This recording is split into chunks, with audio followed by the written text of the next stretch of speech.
Happy summer blockbuster season, everyone. Welcome to episode 8 of The Dark Room, where two blind cinephiles illuminate the sighted. I'm Lee Pugsley. I'm Alex Howard. And we are two legally blind guys who are the hosts of this podcast for film lovers of all abilities. Today we have a very special guest, my former roommate, and we also did a podcast together for a couple of years called Not Quite Hollywood, Mr. Jamie Gagnon. Oh my God, what a welcoming. Thank you. Glad to have you here. Thanks. I'm glad to be here. So the reason we have Jamie on the show is he is a short filmmaker. He made a couple shorts and is currently doing audio description on them, particularly one that kind of plays with the tropes of audio description. So we are going to be talking to him about that, but also he is a script coordinator on 911. So we are going to be talking to him about the writer's strike that's going on. And we also are going to be answering some listener questions at the end of the show. So stay tuned for that. So Jamie, how's it going? It's going great now. That I'm on the show and I'm not thinking about my unemployment, but no, it's fantastic. Thanks for having me, and I look forward to talking about all of things audio description and all things Hollywood. So Jamie, why don't you tell us about your history with audio description? I think it's great that, you and I live together, so we love to hear sighted people's perspective on the audio description world.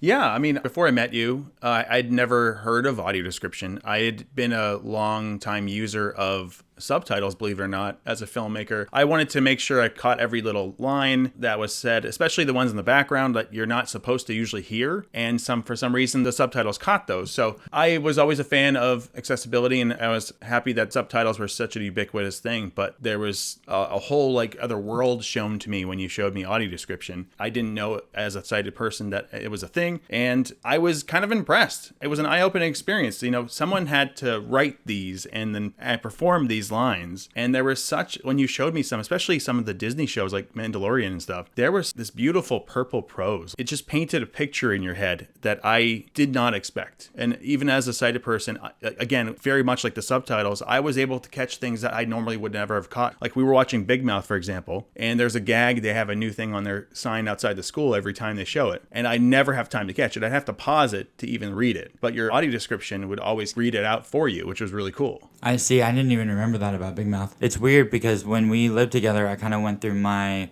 disability identity journey. I think when we first started living together, I got a job at AMC and was working there for a few years. I don't remember using audio description much when I worked there. But then I think at some point, either during the pandemic or just before the pandemic, is when I really started watching everything with audio description. We were watching a lot of things together, so you kind of witnessed that journey as we went on. It was right before the pandemic, because it was the one that really got you fired up about it was the lack of audio description for Parasite. And then you learned about Neon not having audio description on almost anything they had, and they of course have gotten better since, but that was the first eye-opening moment where you're like, I need this and I don't have it. That's very true. I think you're right. It was around the Parasite time. And then I know there were certain movies, like we went through the whole Nightmare on Elm Street series. Yep. And you pretty much described it as we were watching it. Yeah, there's some intricate kills in there, little dream sequences, so it's really hard to see what's going on. I would sometimes joke and throw in a couple of lines or things that were not happening. Yeah, but it was ridiculous things that would never happen. So I knew you were joking. Right. But it was it was so funny to throw those in. So what do you, as a sighted person, do you get anything out of audio description, especially as a writer, but just being a sighted consumer? Besides the Big Mouth thing, are there things that you notice that could help people while using audio description that don't necessarily have low vision? Yeah, absolutely. Besides what I don't catch as a sighted person because it's too much of a flash on screen, I've noticed as a writer, and then we'll talk about it later, but writing audio description for my shorts, it's funny how the audio description is essentially the scene description of a script. What I'm writing, which is what you're going to see on screen in the script form, is very similar to audio description scripts are, which is fascinating.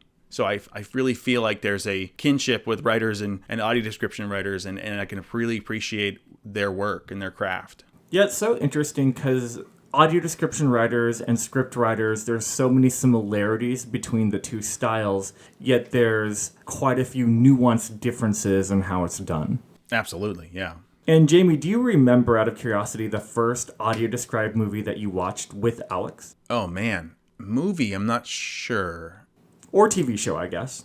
I feel like The Mandalorian was the first big show we watched together. We would watch it together every, Thursday night at midnight because it would come out Friday. Mm-hmm.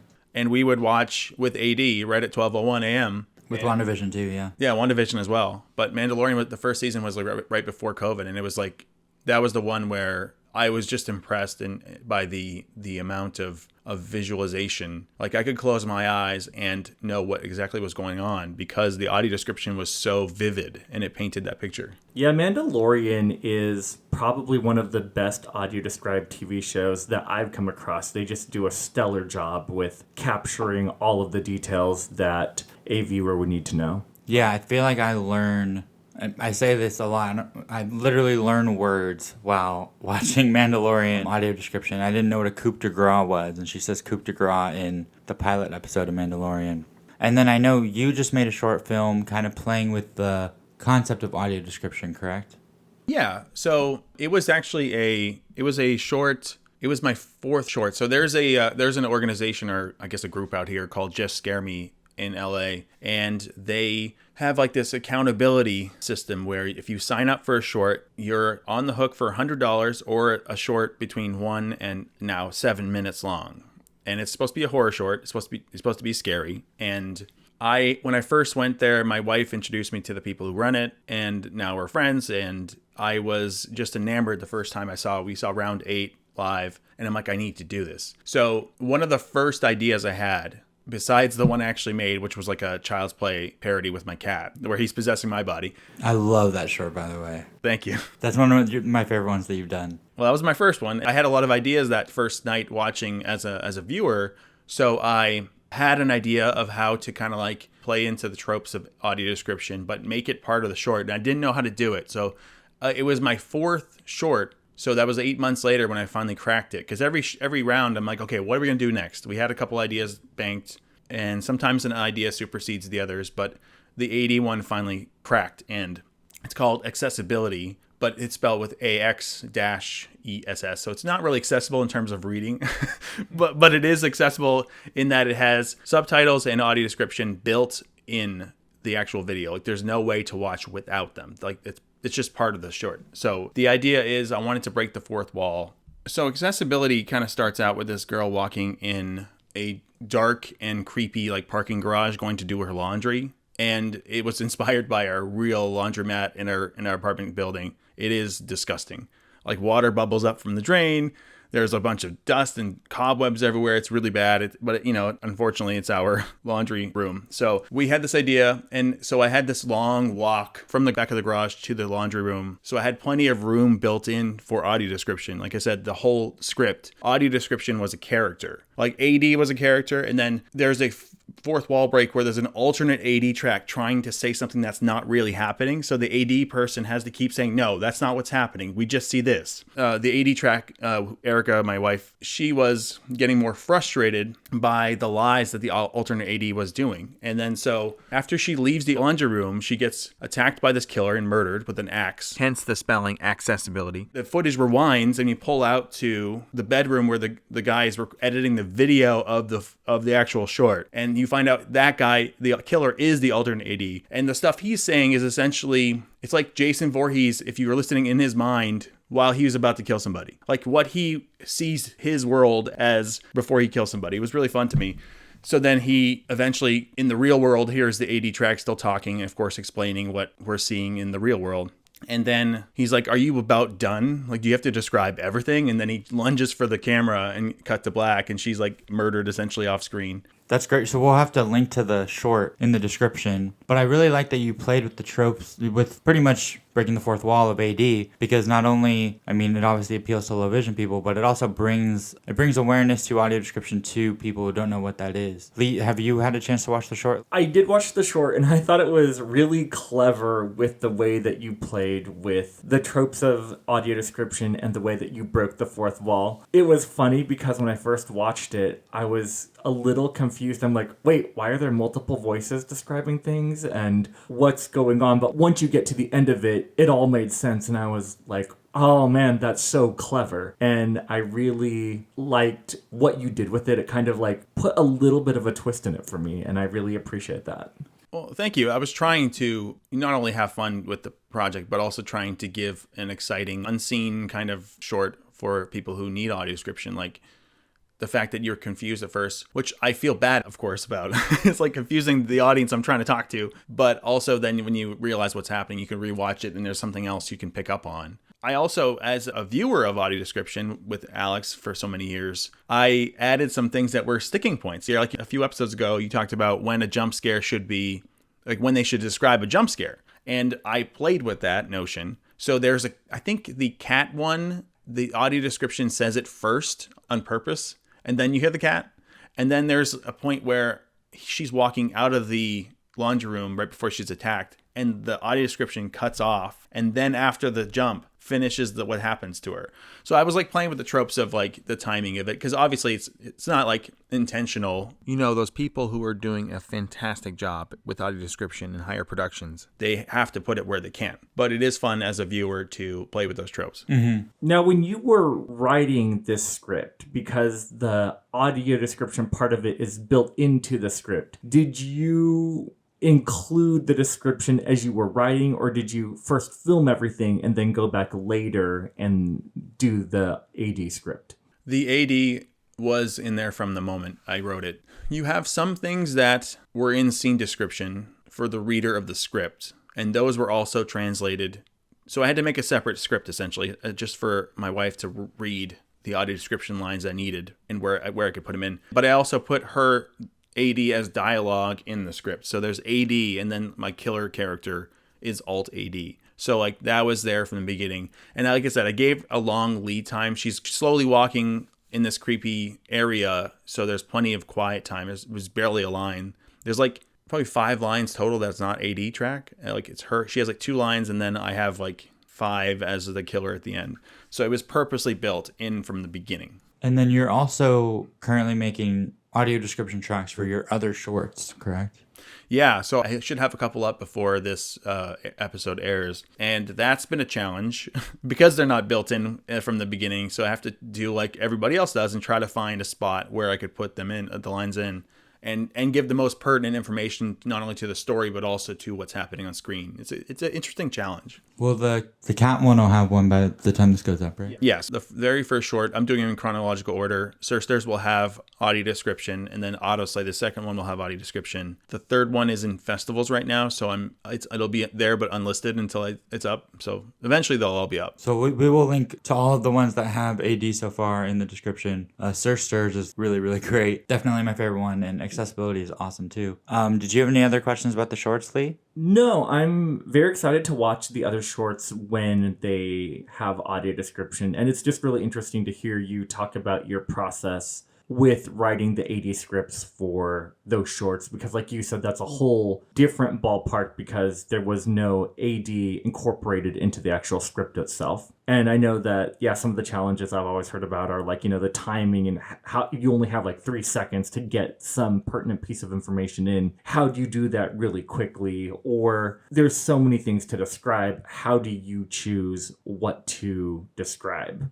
Right. I think I also, like when you've described movies to me that didn't have audio description, I know a lot of times, I don't know if it's the same for you, Lee, when I'm with friends and they're describing things, a lot of times they will describe things that like professionals wouldn't describe. If there's a sound effect, you don't need to describe because we heard it. But I know doing it so much for me, watching things together with you, Jamie, I think you've learned that. So did that help you in writing the actual description for your shorts? Yeah, absolutely. Audio cues are there in the mix, so you don't need to say anything about them. To that point, so minor spoilers for my second short, hopefully you'll see in the link below. The second short, it's very important that this girl named Cassie, the main character, she's watching TV in this horror streaming service, and you see her in this horror short that's previewing like a streaming service like Netflix would. And it's a quick shot. And so I didn't have that in the initial script. I'm like saying that it's another, or it looks exactly like Cassie, or it's a mirror of Cassie. And so I had to read, like going through it again, I was recording the lines. I'm like, oh, I need to say that. Like it has to set up what the whole premise of the story is. And I missed that first one. And so like the other 2, she has 2 other shorts that she watches, and those other 2, I do clearly say it. So it would be confusing, I imagine, for you guys to understand that the entire premise is that every short she's seeing is her, so I had to go back and adjust those to make more sense. So yeah, it's a really interesting process to learn what needs to be said for the audio description so people can understand what the plot is. Yeah. To touch on something you said, Alex, is that when you watch movies with friends, each person describes it a little differently, which I think is really interesting. I've watched some movies or TV shows with friends who are describing certain things to me, and everyone has their own style, and it's interesting to see what other people feel is important, and also the language that they use to describe it. Yeah, and it's funny because even it's the same thing with walking around the city with a friend. They don't know what I can't see. And so there are times where they'll describe something that I don't need described or tell me when there's a curb when I can see the curb. But then if I say, hey, I can see that, I don't need that described, later down the line, there will be something that I need that they won't. So a lot of times I let them over describe because I don't want to eventually get it to where they're under describing, if that makes any sense. Like you don't want to discourage them? I don't want to tell them, oh, I can see that curb. And then, there's one later that's maybe not painted red that they think I can see, but I can't. You never want to be in a position where you need someone to describe something visually to you when you're out and about, and the description is absent. So I agree that it's better to take the greater good, which is if they over-describe certain things, then I'll take that over them not describing enough and tripping over a curb or running into a pole or something like that. And I think this whole conversation goes back to the point that we're making with this podcast too, is that it's all about education as well, that people that aren't in our visual states don't know what we can or can't see, and we can't expect them to be mind readers either, so we have to help them out and just communicate and dialogue with them, which I know it's taken me a while to get to that place of learning even how to communicate what I need, what I can see, what I can't see, and what's helpful to me, both with watching media as well as being in the city, on the street. It's definitely hard, people not being able to understand what I can and can't see, but I mean, it's different for everyone. It definitely makes sense. And to that point, for my other fellow sighted people, I would say, especially if you know somebody who has low vision in your friend group or your family, but also even if you don't, watch something with audio description and see what they're describing. Like, it's really important to learn that. So if you need to help somebody in the real world, you can find that finesse of fine tuning. Oh, it's more pertinent. This stuff is harder to see. There's less contrast, like that kind of stuff that Alex was talking about. It might help alleviate some of that issue. Like, it's not just on you guys to describe what you can and can't need. You should have other people around you learn what is most important to describe. Great point. It definitely is a two-way street for sure. That's why at first I found audio description a little annoying because it was describing things I didn't need described. But I think I've kind of learned as I've watched so many things with AD, my brain kind of tunes out the things that I don't need, and then it is listening to everything. But somehow it almost like takes in the stuff that I need more than the other things. I getcha. But yeah, so Jamie, you make shorts on the side, but I know your day job is a script coordinator for 911, correct? Yeah. The WGA strike is the big news story right now in the entertainment industry. So do you want to talk a little bit about why they're striking? And I know you've been on the picket lines a little bit, so why don't you talk a little bit about that too? And quick interjection for those that don't know what WGA stands for, it stands for Writers Guild of America, which incorporates most entertainment industry writers for major studios, both for TV and film. Yeah, so the last WGA strike was in 2007, and there were many shows and movies that frankly sucked because of the writer's strike. Quantum of Solace being one of them, Lost. There were so many shows that, like they say, jumped the shark because they didn't have writers. Movies that didn't turn out well. And so, I mean, eventually, if the strike goes on long enough this time, we will see the same result, but hopefully it doesn't. But yeah, what are they striking about? What's the disagreement, and how are the picket lines that you've been on, Jamie? Yeah, so first, yeah, I agree. Also, by the way, Heroes was my show. That was like, what the hell's going on?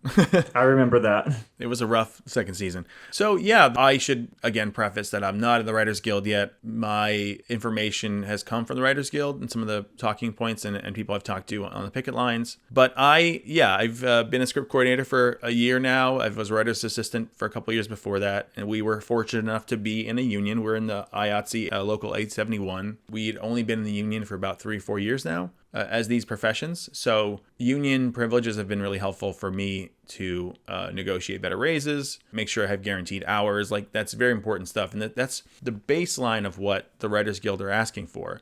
So the Writers Guild brings demands to the American Motion Picture and Television Producers, AMPTP. They negotiate on each topic, and a lot of them have been figured out. A lot of them have been agreed upon, and they had their negotiations. For example, the next role I would be in is a staff writer. And so now that one of the things they've negotiated, this may sound foreign to you, and I'll explain if needed, but staff writers, you get paid a weekly rate. And if you don't write 3 episodes in a season, you don't get script fees. So script fees are like the amount you get paid right away for writing something. There's not residuals. Residuals come later, and then there's weekly pay.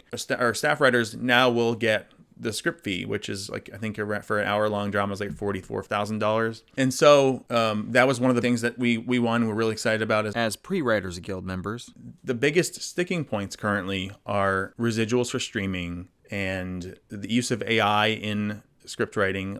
Corporations want to use AI and to use the Writers Guild scripts to feed it to help learn how to write. A lot of the things they're not negotiating, and they're not even trying to bring a counteroffer. The only thing they said for the AI, for example, is they will have yearly meetings to talk about the advancements in technology, which is just a bunch of nothing burger. So there are a lot of things that they're not negotiating, and they're trying to hold out. You know, they've been buying a lot of shows and in what they call mini rooms, and that's another thing we're fighting. In a nutshell, mini rooms are not just like the amount of writers per room, but what this mini room specifically is that these streaming services especially will order a bunch of episodes to be written by a couple of people before they ever greenlight.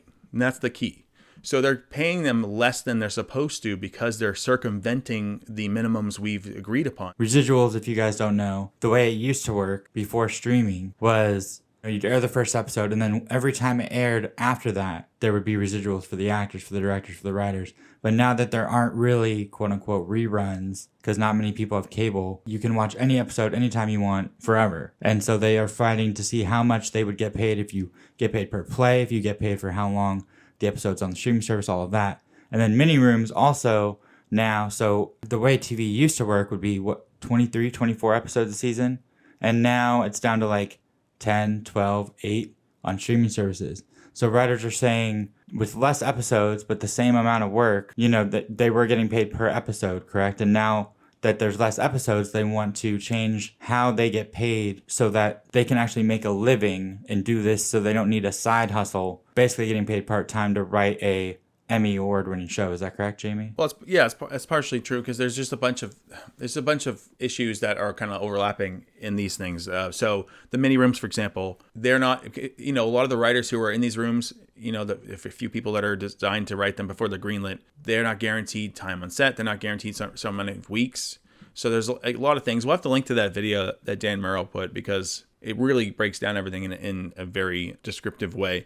But the whole point is writers are not guaranteed a certain amount of weeks. They're not able to, because of these mini rooms, they're not able to be on set to learn how to produce. And there's going to be an issue if we don't fix this now, 5, 10, 15 years, however long it takes, there's going to be an issue where there are not enough showrunners who have experience on set. And that's literally half the writing, is like to be on set, adjust dialogue, adjust scenes, on the fly. You're answering questions left and right. In between lunch, you're scouting the next location. Like, you have to be on set to learn how to be a showrunner and to see your words on paper come to life. And if you don't have that person there, script's going to be worse. Producing is going to be worse. Like, shows are going to be, we're going to have an existential crisis in our industry if we don't fix this now. And that's why we're fighting this. And to go on your point of residuals, there are fewer reruns on networks and cable televisions now because everybody has the next day streaming on their service, like Paramount Plus and Disney with Hulu. For example, I heard one of the writers, I think Brittany Nichols from Abbott Elementary,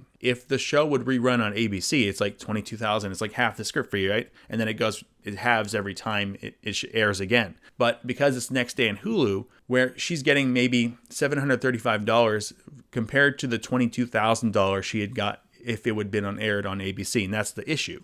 And this was one of the things that we were trying to fight for in 2007. But then corporations were saying, new media may not ever make any money and all this other stuff. And so residuals were a fraction of what they were on cable. And back then it wasn't much of an issue. But now, as you've all are aware, Netflix, Amazon Prime, Hulu, everything's exploded. Everybody has a streaming service now, and they're making money hand over fist. And they're not paying the residuals that people are owed. And the difference between, back then in 2007 and now is because of all of the streaming options available, it makes the writer's power less than it did when it was just network and cable TV. Yeah. The other thing, too, I just want to dispel a myth for anyone listening out there that isn't aware of all of the logistics of how the entertainment industry works. I think that there is a myth that sometimes people think if you're a writer in Hollywood, you're making a lot of money and you're living the high life, which is not really true at all. I mean, you think about it. Let's say you write a script for $40,000 a TV show episode, then you get taxed on that. You have to pay your agent, if you have a literary agent, you pay them 10 or 20%. If you have a manager, you also pay them a percentage of that. And then the Writers Guild takes out a percentage of what you make as well. So you could make $40,000 on an episode and then walk away with half of that. Yeah, the script fee keeps your lights on for a couple months, but you still need residuals to keep, because a lot of these contracts that people sign, especially when shows are on hold, they can't write for anything else until the next season gets picked up or not. So they're literally stuck, unable to work. And that's an issue. And that's why we're trying to fight. So we have a minimum amount of weeks worked, and we have a minimum amount of residuals that make this job livable. And that's what one of the biggest sticking points that the Writers Guild's talking about. They're trying to make us, the writers, a gig economy where it's like, oh, you just write for a couple weeks and that's it. Like there is a stark difference from what it used to be and what it is now. And it needs to be fixed. And this has been a long going battle. And I think I'd like to touch briefly on the AI issue, because I know in the audio description community, it's also a debate about whether AI should be used to narrate or write audio description. The human element is always better. I know it's a sensitive topic, so I don't want to get too much into the debate with audio description per se, but that industry is having the same debate as the writers, which is basically for the writers, they're saying no AI will get credit for writing a script. But then it's like, why are we even using, the writers don't want AI to be involved at all in writing. Is that correct, Jamie? Yeah. And there was even a lot of the articles online are pretty hard because they're narratively shifted to favor the producers. The producers put out a statement and they gave it some air that writers would love to use AI. And that's just not the case. We do not want to lose our livelihood to make the initial process, quote unquote, easier, because it's not. On that note as well, nothing can ever capture the human experience as authentically as a human being. I think that there are some benefits to using AI as a tool in certain ways, but at the same time, no AI can write, in my opinion, no AI can fully capture the authenticity of the human experience because they're not fully living it. And I think if AI does become involved in script writing, we're going to lose a lot of personal and honest narrative from the human perspective. Yeah, I actually went on ChatGPT and asked it just to see what it could do, write me a 5-page script so I gave some very detailed description and it spit out 5 pages in 2 seconds. And I was like, this is very impressive, but it still had enough wrong with it that it was like, if we shot this, it would feel very disjointed and not relatable. Was it in script format? Yes, it was. Okay, that's surprising. There was actually somebody who had asked, hey, ChatGPT, which job is easier for you to take over, AI to take over? Studio executives or writers? And the answer is yeah, well, they both have some merits, but since studio executives make decisions based on analytics and numbers, AI could easily do that job. Whereas screenwriting is human emotions and experiences, then that's harder to replicate. And it was just really funny. So we could replace the studio execs with the AI, no problem. That is funny. Is this what you want, guys? Is this what you want? But yeah, so then as far as the writer's strike goes, there have been things that have been delayed already. The new Daredevil series, the Blade movie. There are some bigger projects as well. The House of the Dragon's still going, but I think Rings of Power is kind of on the fence about whether they're still going to go or not. But Jamie, what is for picketing purposes, I know obviously things are getting delayed because they don't have writers, But beyond that, the picketing is trying to delay projects that have already been written as well, right? Well, yeah, not only are shows being halted who are currently in the writing mode, but the picketing, which I only learned while picketing, is designed to stop productions from shooting currently. How it works is because other unions like the Teamsters, the Transpo guys, IATSE, they're not crossing picket lines out of solidarity, so that shuts the production down. And that's what is really exciting about this, because it's forcing the producers to listen. Like, okay, we're going to hurt you where your wallet is until you do something about this, until you come back to the table and negotiate in good faith. The good thing is, fingers crossed, that is that the DGA and SAG, which is the Directors Guild of America and the Screen Actors Guild, they are also up for negotiations. As of recording, the DGA is starting the negotiations today, May 10th. And SAG is starting, I think, a week or two later. I think they're both up June 30th or something. Yeah. So if we all were to end up on strike, this would be resolved very soon, because nothing could be done. Literally nothing. No actors, no directors, no writers. There's nothing you can do. No productions could even open up shop, period. They don't resolve it, and before then, if it comes to that, it would really get them back to the table and actually negotiate in good faith. And these big things like residuals and AI could be taken care of. Yeah, I would almost rather things get delayed than just stay the course without writers, because certain things, the quality of it would not be as good. For example, there's a rumor that Deadpool 3, Ryan Reynolds technically can't rewrite on the spot for Deadpool 3. So we're not going to have as many ad-libs if this keeps going and going in the new Deadpool, which would be awful. So I think the quality of the content goes down if writers aren't around. 100%. Yep. And it's interesting because, to your point, Jamie, the Directors Guild and the Screen Actors Guild, especially the DGA, has a lot of power right now. If they decide to go on strike, then I guess SAG wouldn't necessarily have to go on strike, because production would be halted based on the DGA striking alone. And that would really get the studio heads, like you were saying, to pay attention very quickly. Are you in SAG, Lee? You're not, are you? I'm not in SAG yet. No, that's the goal. Yeah. But maybe, obviously, I'll wait till all this is settled to figure out the right time to join. Yeah, and I reached out to a contact of mine, Liz Gutman, and asked her how audio description would be affected if audio description writers were in the WGA. And she was saying the only way it is affected is obviously if there's less content coming in, there's going to be less to describe, which means less work for audio description narrators and writers. So potentially, it could be endangering post houses and all that stuff too. But that's only if the strike lasts a long time, which hopefully it will not. And to clarify, audio describers are not part of the Writers Guild. Correct, yeah. So yeah, did you have any other questions for Jamie Lee Curtis? I think I have all my questions answered for now. I'm just intrigued to see where this goes and hope that there can be negotiations and resolution that can please all parties sooner rather than later, for the livelihood of writers having employment and also for the quality of film and TV that will be coming out in the next year. Yeah, another story that I found interesting that actually just dropped today, Strays got delayed by 2 months purely because they need that PR time on the late night shows, and they wouldn't get that. Their late night shows are not going because of the writer's strike. So they delayed it 2 months just so they could have their stars appear on Jimmy Fallon and things and promote the movie.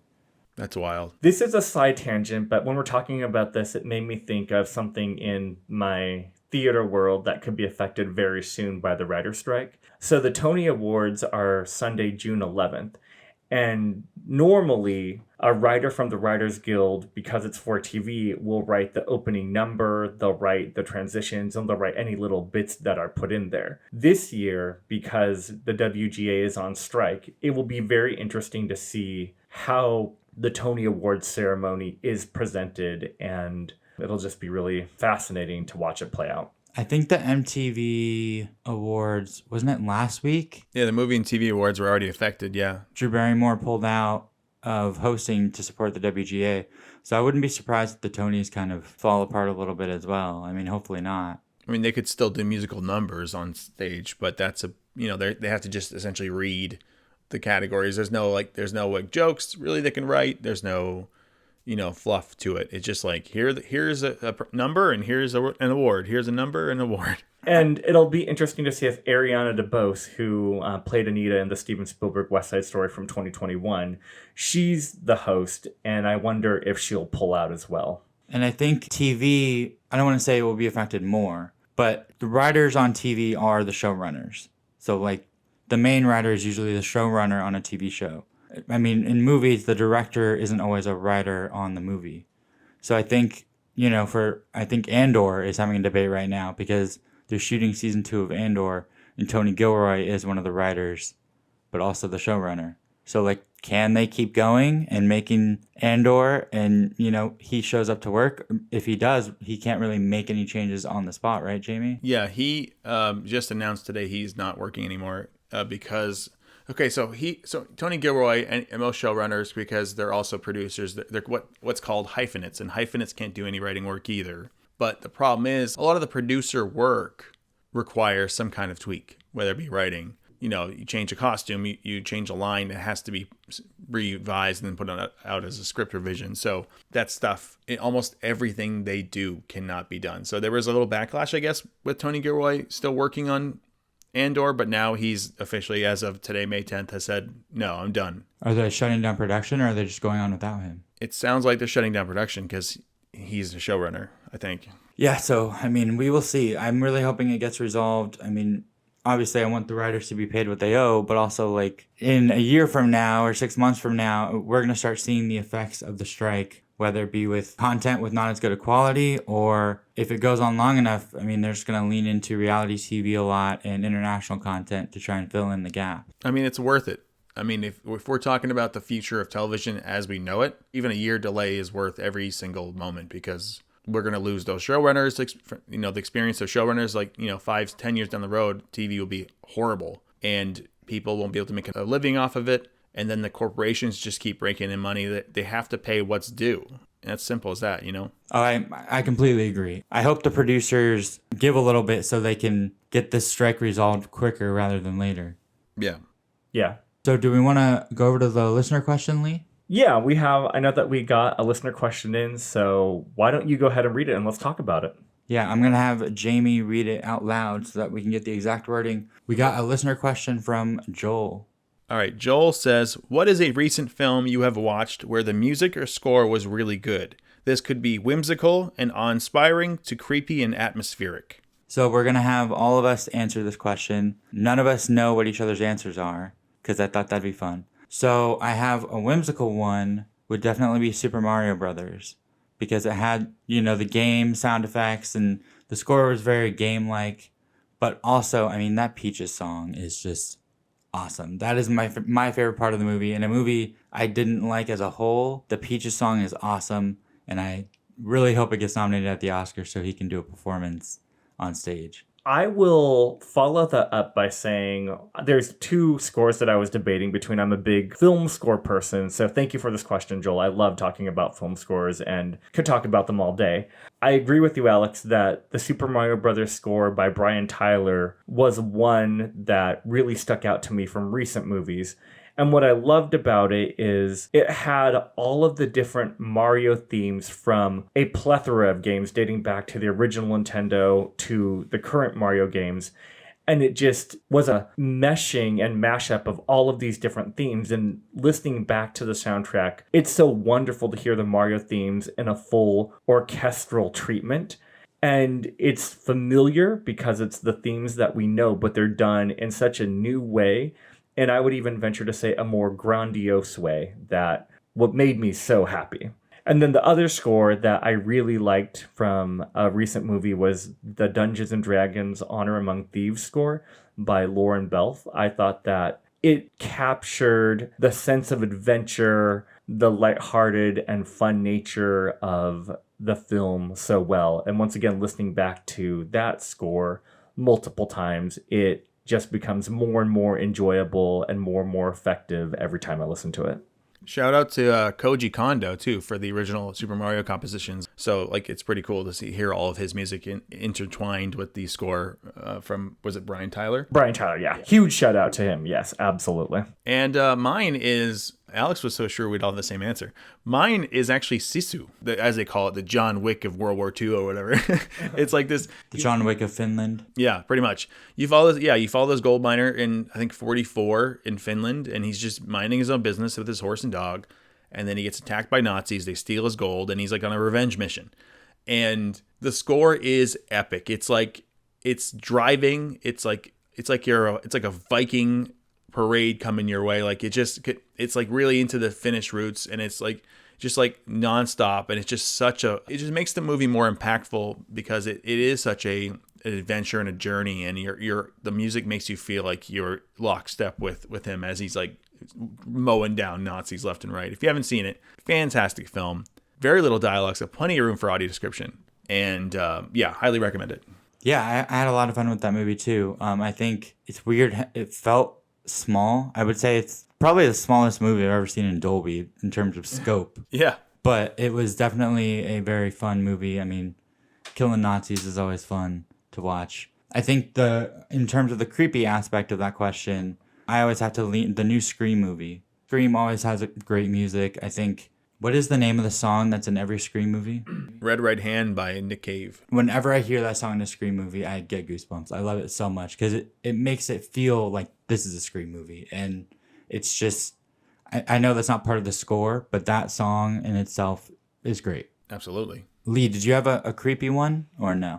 I don't have a creepy one off the top of my head. I'm less inclined to listen to horror or suspense scores outside of the movies. And there's not, I guess it's more so just because my intake of horror hasn't been as big recently, so there's nothing that comes to mind. Oh yeah, made me realize that. Yeah, Evil Dead Rise has an insane score. I mean, all the Evil Dead movies have this booming, again, epic music behind it, and it heightens everything from scares to like just when you see the blood, it's like it's just like in your face. All the instruments just go like to level 10. I think especially in this one, like the title card comes out of a lake. Yeah, and it's like so loud. Right. I completely agree with that. A general comment I'll make about horror or suspense film scores is I think that oftentimes they don't get enough credit for what they actually do. I think that there's some wonderful compositions that are extremely effective in creating the eerie, suspenseful, or scary mood of those movies. And while they may not be ones that you're going to listen to while you're driving in the car at 2 a.m, there are some really wonderful compositions with a lot of really nice intricacies that create mood in such a powerful and effective way for what the film is going for. I also think 2 trailers that have really good music that came out in the last week. The Dune Part 2 trailer, I love the way they cut that trailer with the music. And then also, I think one of the best scores of the summer, no doubt, is going to be Oppenheimer. Because you got that, classic Christopher Nolan. I feel like all of his scores. Who is Hans Zimmer? Typically, but he didn't use Hans Zimmer for Tenet because Hans Zimmer wanted to do Dune. Do you know if he did Oppenheimer? Ludwig Göransson, who did Mandalorian, I think, right? Yep. Yeah. Oh, interesting. Okay. Yeah, I do like Ludwig Göransson. Well, the new Oppenheimer trailer, the music in it had sort of a Dark Knight score feel. So I really like that one too.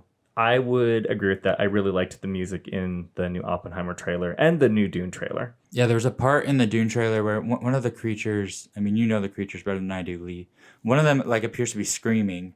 And the score in the trailer, the music they used, it sounded like someone screaming. And so it sounded like that sound was coming out of the person's mouth in the trailer. I thought that was really cool. Right. And I really liked the first Dune score as well. So I'm sure that the second one will not disappoint. But yeah, I think that wraps it up for us. So if you have any questions for us, anything at all, movies, eyesight, please email us at darkroomfilmcast@gmail.com. We love to interact with our listeners and hear from you guys. And Jamie, where can they find you and follow what you're doing? I try to have good SEO, and that's search engine optimization. I've learned that years ago. Everything I have is Guy on a Wire. GUYONAWIRE. Guy on a Wire. And that's Twitter, Instagram, Facebook. Yeah. And also guyonawire.com, and we're Guy on a Wire Productions on YouTube and Vimeo. And you'll see the links to the shorts below with AD. The accessibility shorts, they're going to have a different thumbnail. They're going to be bright yellow with black lettering, bold black lettering for good contrast. And even in the description, it's going to have like an explanation of what the thumbnail looks like. Image description, that's the term. Awesome. I appreciate the fact that you're doing those image descriptions too, Jamie. That's super great. And also, thank you so much for being on our podcast today. It was wonderful to have you. Thank you for having me. I'm a fan of the show. Yeah, it was a lot of fun. All right. Thanks again for listening, everyone. And we'll see you next time here on The Dark Room. All right, bye, guys. Bye. And a huge shout out to All Senses Go for making transcripts of this podcast episode possible.